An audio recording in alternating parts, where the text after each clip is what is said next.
Olá, está começando mais um episódio de Ao Mar, podcast oficial do Instituto Brasileiro de Direito do Mar, IBDMAR. Meu nome é Lília Lima, sou estudante de Direito na Escola Superior do Helder Câmara e de Geografia na Universidade Federal de Minas Gerais. E hoje vou apresentar o podcast e falar sobre poluição marinha por plástico com a convidada Tarim Cristino Frota Montalverne. Ela é professora da Faculdade de Direito da Universidade Federal do Ceará e foi coordenadora e vice-coordenadora do Programa de Pós-Graduação em Direito da Universidade Federal do Ceará. É doutora em Direito Internacional do Meio Ambiente pela Université de Paris 5 e pela Universidade de São Paulo. É mestre em Direito Internacional Público pela Université de Paris 5 e coordenadora do Grupo de Estudos em Direitos e Assuntos Internacionais, GEDAI. É também coordenadora do projeto de pesquisa em Direito do Mar e foi professora convidada na Universidade Paris-Saclay e pela Universidade Paris 5 e Universidade de La Rochelle. Tudo bem, Tarim Montalverne? Tudo ótimo, Lili. E você? Espero que você, na verdade, esteja bem também nesse contexto de pandemia. Antes de iniciar a nossa conversa, eu já gostaria de agradecer imensamente ao IBDMAR pelo convite. É um enorme prazer participar desse momento voltado à poluição marinha por plástico e já parabenizo o professor André de Paiva pela iniciativa de apresentar esse tema aos ouvintes do Ao Mar. Agradeço a sua participação no 11º episódio do podcast Ao Mar. E antes de começar a falar sobre poluição marinha por plástico, gostaria que contasse um pouco para o público do Ao Mar sobre a sua trajetória no direito do mar. Quando surgiu o interesse pelo direito do mar e por que decidiu seguir nessa área? Lili, já faz 10 anos que trabalho com a temática do direito do mar. Na verdade, a minha formação é em Direito Internacional do Meio Ambiente, especificamente sobre a proteção internacional da biodiversidade. E em 2010, eu recebi um convite da professora Karina de Oliveira para elaborar um artigo sobre a proteção internacional da biodiversidade marinha. Eu elaborei esse artigo com a professora Maria Dalvaci e eu diria que foi o meu primeiro contato com o direito do mar. E desde então, Lília, eu não deixei mais de estudar o direito do mar. Atualmente, toda a minha pesquisa ela está voltada para as diferentes questões relacionadas à gestão sustentável dos mares e oceanos, e por essa razão eu tenho participado de vários projetos de pesquisa, tenho fomentado os nossos alunos aqui da Faculdade de Direito da Universidade Federal do Ceará sobre a importância desse tema, sobretudo para o nosso estado, para a região Nordeste, para a Amazônia Azul. Então, o primeiro projeto, Lili, até para você conhecer, até porque a sua pergunta é por que você decidiu seguir nessa área. Eu simplesmente me apaixonei, O primeiro projeto do qual participei foi um projeto no âmbito do programa Ciências do Mar, intitulado Estratégias Brasileiras para a Gestão Sustentável dos Recursos Marinhos Vivos e Não Vivos. Foi um projeto financiado pela CAPES. Esse projeto é em rede, contou com a participação de pesquisadores de 3 instituições principais, o Mackenzie, a Universidade de Brasília, a Universidade Federal do Ceará, sob a coordenação geral do professor Jorge Galindo, e, na verdade, vários professores que são conhecidos por vocês aqui do Ao Mar, participaram desse projeto, como a professora Solange Teles, a professora Ana Flávia Barros e Granja, a professora Karina de Oliveira. E eu também participo, depois que esse projeto terminou, a gente tem dado continuidade às nossas pesquisas relacionadas ao direito do mar. Atualmente eu participo de um projeto coordenado pela professora Júlia Motti Bonvaux, que trata sobre o princípio da extraterritorialidade e o direito internacional, e aí a gente foca um pouco as nossas pesquisas nas questões do direito do mar e do direito marítimo. Atualmente eu estou coordenando um outro projeto, e aí é um projeto específico sobre a gestão sustentável dos resíduos de plástico. A ideia é elaborar contribuições entre o diálogo internacional, regional e o nacional. É um projeto financiado pelo CNPq. Eu participo ainda do projeto sobre o Observatório de Políticas Marítimas, coordenado pelo professor André Beirão. Também estou na verdade, participando, né, de um outro projeto coordenado pela professora Jamile Matadiz, da Universidade Federal de Minas Gerais. Eu estou responsável pela parte do direito do mar nesse projeto, que é o projeto de Centro de Excelência Jean Monnet. E, por fim, já agora em 2020, conseguimos aprovar mais um projeto, mas aí é numa perspectiva europeia, que é o módulo Jean Monnet, que a gente vai analisar as questões relacionadas à poluição transfronteiriça. E, claro, que a questão da gestão sustentável dos resíduos de plástico está inserida nesse projeto. É um projeto que é financiado também pela Comissão Europeia. Então, assim, Lili, a partir desses projetos de pesquisa e também do projeto de extensão da Faculdade de Direito, GEDAI, né? Então, nesse contexto de desenvolver esses projetos, tanto na Universidade Federal do Ceará como em nossas instituições parceiras, a gente percebe que a temática do mar ela é muito interessante, né? Apresenta ainda vários problemas jurídicos que precisam ser analisados e aprofundados pelos pesquisadores, sobretudo numa abordagem interdisciplinar. E é por isso que a gente tem tentado dialogar também com os pesquisadores do Labomar, que é o Instituto de Ciências do Mar, da UFC, e é muito rica essa experiência, né? Essa abordagem interdisciplinar enriquece demais esse contato com pesquisadores de outras áreas, da oceanografia, da biologia, da química. Então, toda essa discussão interdisciplinar, nesse contexto de buscar instrumentos jurídicos, né, para a conservação da nossa Amazônia Azul e, sobretudo, nesse contexto super atual da década dos oceanos, está sendo muito interessante para a gente aprofundar todos esses temas relacionados ao direito do mar. E eu diria, Lili, que eu acho que eu vou continuar e concluir até a minha aposentadoria, vou continuar com o direito do mar nas minhas pesquisas. Excelente, obrigada por compartilhar a sua experiência com o público do Almar.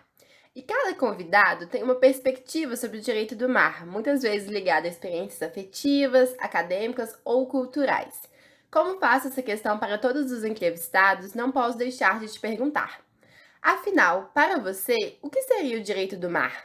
Lili, para não entrar numa perspectiva acadêmica, jurídica, mas na minha experiência afetiva mesmo, acho que o mar sempre esteve presente na minha vida, direto ou indiretamente.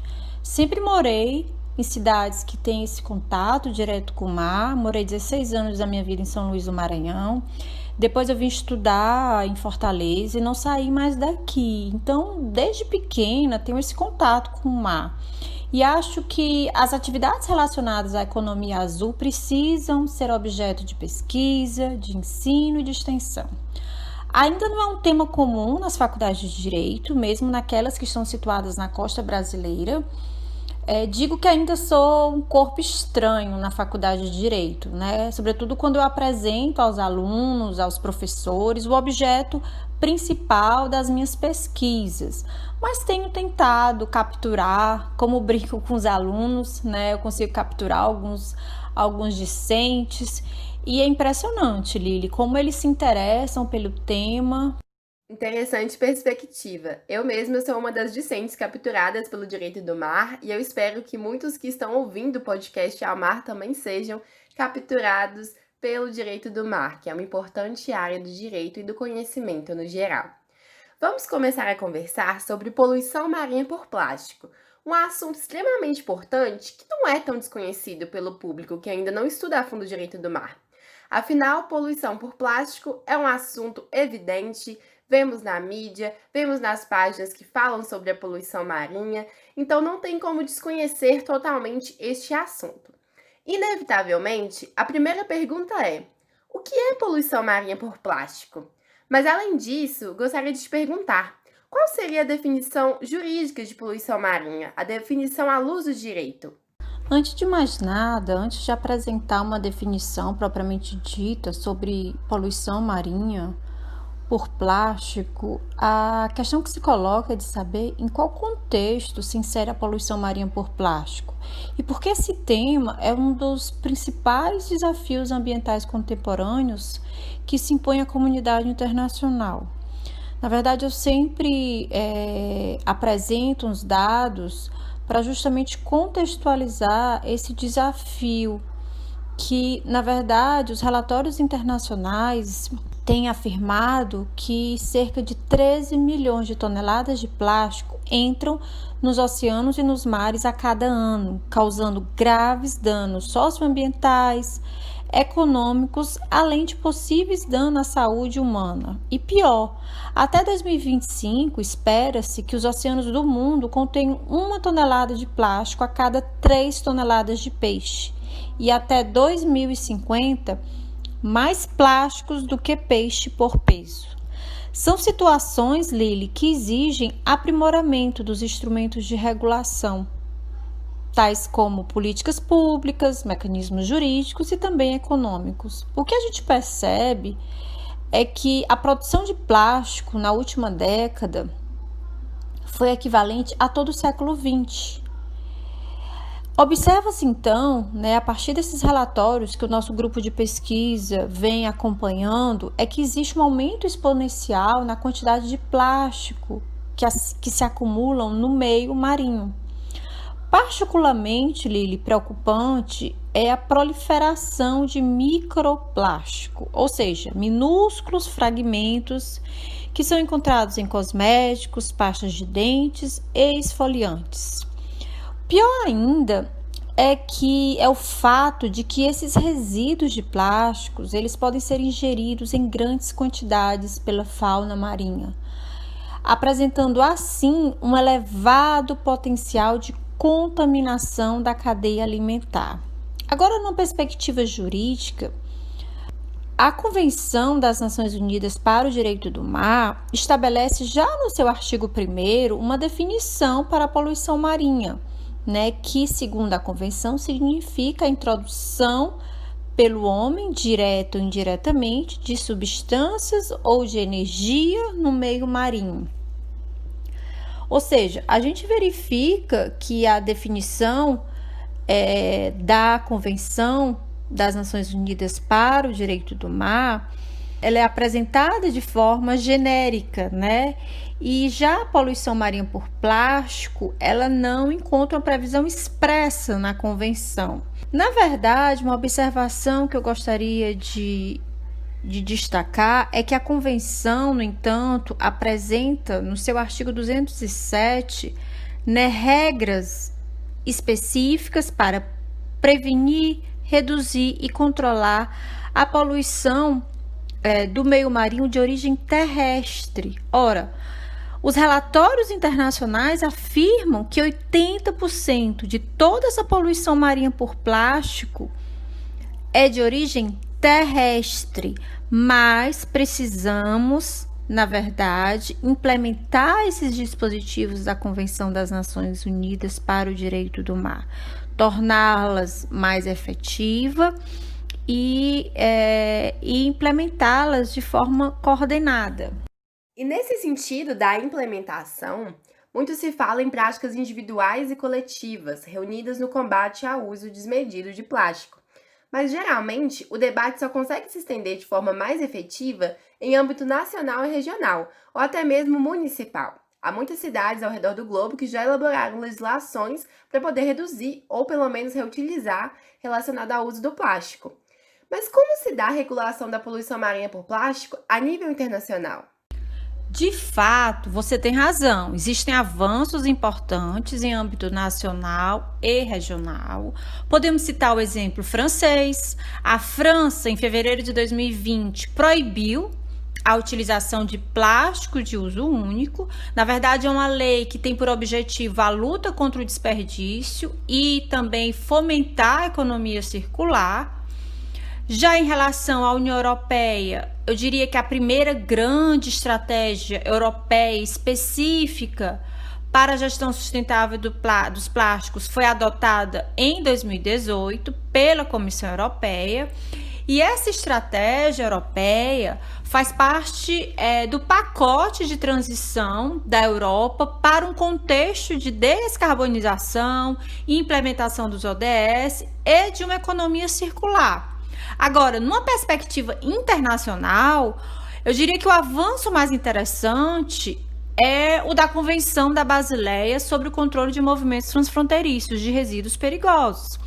Mas de início você poderia me perguntar, Tarim, mas os resíduos de plásticos, eles já podem ser considerados como resíduos perigosos? Não, por enquanto não, né? Apenas a partir de 2021, os plásticos vão ser considerados como resíduos perigosos. Essa alteração, ela foi objeto de uma proposta de emenda aos anexos da convenção, feita pela Noruega em 2018. Em 2019, essa proposta ela foi aprovada pelos Estados partes da Convenção de Basileia, que decidiram, finalmente, adotar medidas mais rígidas acerca desses movimentos transfronteiriços de resíduos plásticos. Ou seja, os países que exportam plástico, como os países da União Europeia, por exemplo, eles precisarão do consentimento dos países importadores quando se trata de lixo plástico contaminado, misto ou não reciclável, o que não acontecia até então.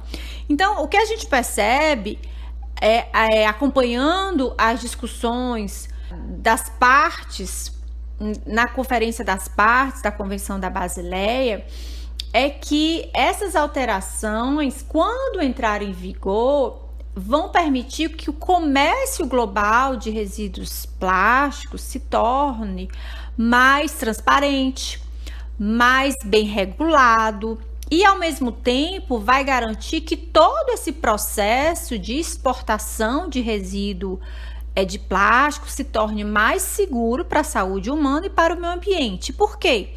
Porque uma parte significativa, né, por exemplo, dos plásticos da União Europeia eram, na verdade, exportados para tratamento em países terceiros, que por vezes aplicam normas ambientais bem mais flexíveis.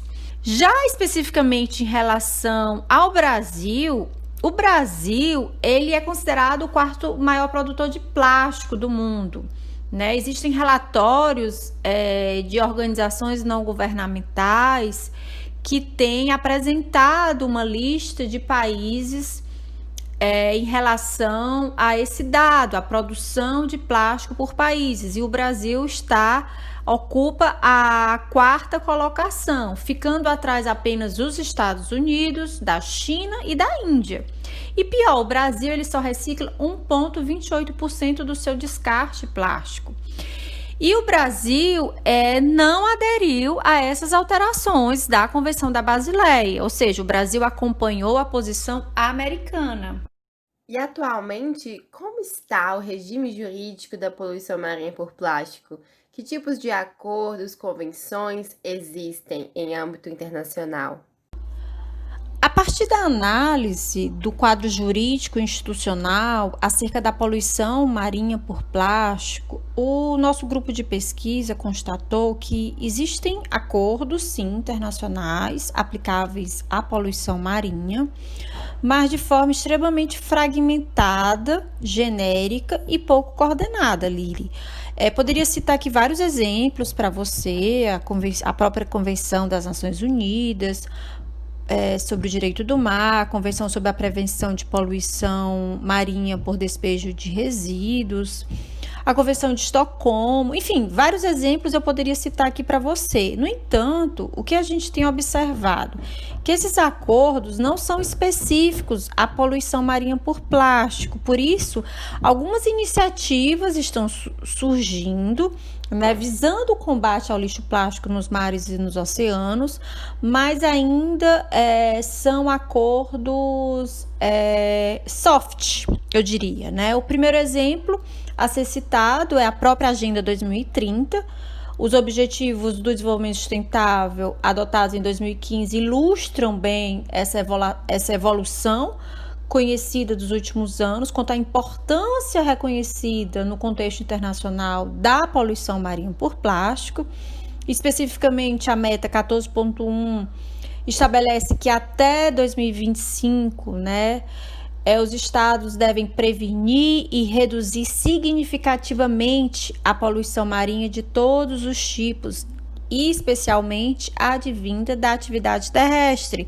No caso, a poluição marinha por plástico. Um outro exemplo é a resolução adotada pela Assembleia Geral das Nações Unidas em julho de 2017, intitulada Nosso Oceano, Nosso Futuro, chamada para a ação, cujo objetivo é apoiar a implementação desse objetivo, desse ODS 14, e especificamente a temática dessa nossa conversa, eu citaria também uma resolução que foi adotada em 2017 também, uma resolução adotada pela Assembleia do Programa das Nações Unidas para o Meio Ambiente sobre lixo marinho e microplástico.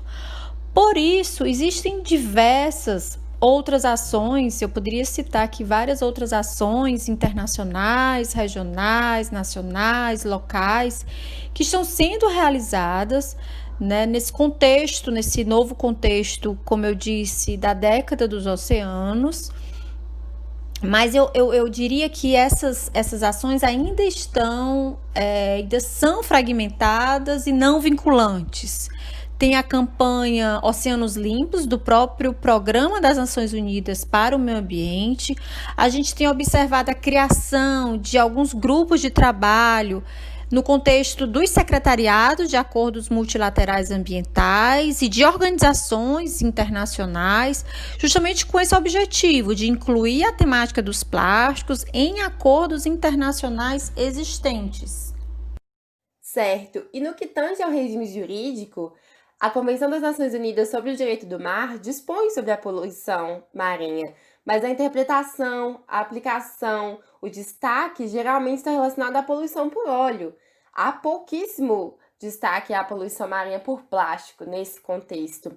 E eu costumo pensar, e inclusive já comentei com alguns professores em alguns trabalhos, que é porque não é um evento visível unicamente, né? Por exemplo, não é um grande derramamento de óleo, ou quando uma embarcação, por exemplo, se parte em dois e há um grande destaque na mídia em relação a esse evento.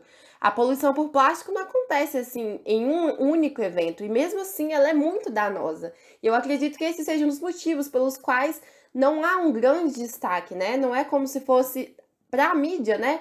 Para as pessoas que não estudam muito a fundo ou não pesquisam sobre a poluição por plástico, não é um fenômeno assim tão urgente quanto parece ser a poluição por óleo. É por isso que estamos aqui, inclusive, conversando sobre isso. E no que tange aos casos do Tribunal Internacional de Direito do Mar, percebe-se também que há muitos casos relacionados diretamente à navegação, à pronta liberação, direitos de pesca e questões que não se conectam diretamente à poluição marinha, mesmo que a Convenção disponha bastante sobre isso. E sobre a poluição marinha por plástico é mais difícil ainda. E apesar de que a resposta nesse contexto já é um pouco clara, eu preciso perguntar: há como responsabilizar algum estado por dano ambiental causado pela poluição marinha por plástico? Lili, muito interessante essa sua pergunta sobre a responsabilização de algum estado por dano ambiental causado pela poluição marinha por plástico. De fato, é uma discussão que a gente tem constantemente no nosso grupo de pesquisa, mas eu diria que não.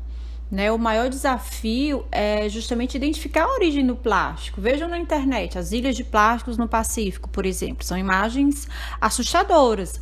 Alguns afirmam até que que estamos diante de um sétimo continente constituído por plástico. Mas como saber a origem desses plásticos, né? Vamos fazer um paralelo com o derramamento de óleo na costa brasileira, que aconteceu em 2019. Não conseguimos identificar a origem do óleo e, por consequência, não conseguimos ainda responsabilizar um determinado estado.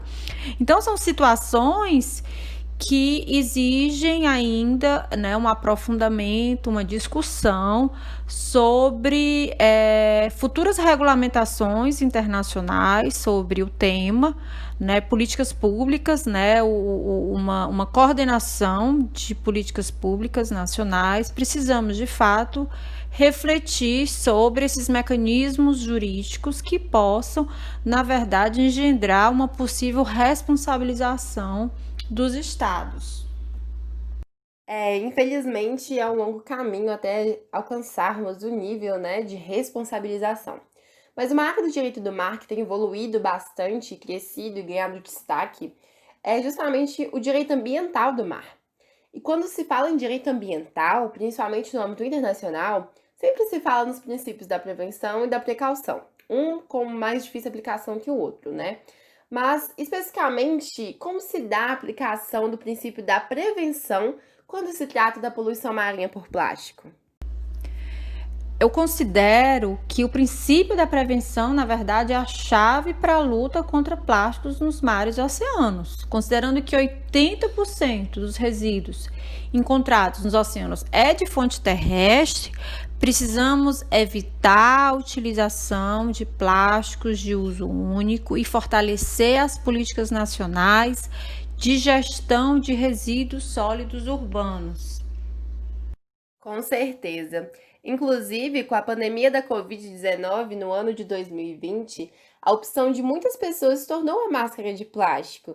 E, inevitavelmente, o grande aumento do uso desse acessório pode levar ao aumento da poluição marinha por plástico, principalmente pelo descarte indevido em regiões costeiras ou até mesmo em áreas urbanas, considerando que uma das principais fontes de poluição marinha é a terrestre. Então, mesmo longe do mar, aquela máscara descartada de forma indevida ou aquele material utilizado apenas uma vez, se não tiver o devido tratamento, pode aumentar a poluição marinha causada por plástico, né? É um assunto que a gente tem que pensar, porque muito se falou da melhora do meio ambiente com a pandemia da Covid-19, principalmente relacionada aos índices de poluição atmosférica, mas tem um outro lado, né? Tem um lado que está aí aumentando a poluição marinha por plástico. À luz disso, como o aumento da poluição marinha pelo descarte de máscaras de plásticos utilizadas para prevenir a Covid-19 pode ser enfrentado pelo direito do mar? Seria aí mais um desafio para o direito do mar? Esse desafio pode demonstrar uma fraqueza do direito em relação a esse tipo de poluição marinha? De fato, o ano de 2020 tem apresentado um aumento exponencial da poluição marinha por plástico. Com as medidas implementadas no combate à disseminação do coronavírus, como a utilização de máscara e de luvas, como você disse, Lili, houve um aumento do consumo de materiais plásticos. Eu gosto de dizer que os senhores já foram a um restaurante depois da eclosão da pandemia? Plásticos em todo lugar. E qual a destinação, em regra, desses plásticos? Então, nesse contexto de pandemia, alguns governos, como o governo francês, têm reagido ao agravamento da poluição marinha por plástico. Para citar apenas esse exemplo, o Ministério da Transição Ecológica francês lançou, inclusive, uma campanha de combate ao descarte incorreto das máscaras e das luvas. O mote da campanha era justamente a necessidade do descarte correto desses materiais. Caso contrário, o descarte incorreto poderia espalhar o vírus e ainda poluir o meio ambiente marinho. Então, um exemplo dessa campanha é um caminho importante de conscientização da população acerca da necessidade do descarte correto desse material e, com certeza, é um desafio, sim, dos instrumentos jurídicos existentes.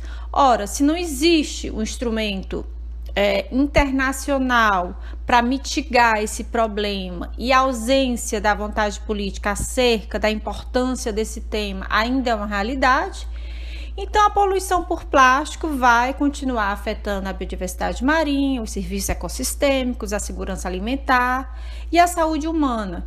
Em resumo, a poluição por plásticos é uma ameaça global e precisamos agir juntos. Excelente! Por fim, gostaria de saber, na sua opinião, quais os principais desafios relacionados à poluição marinha por plástico. Como podemos fazer nossa parte para combater esse problema?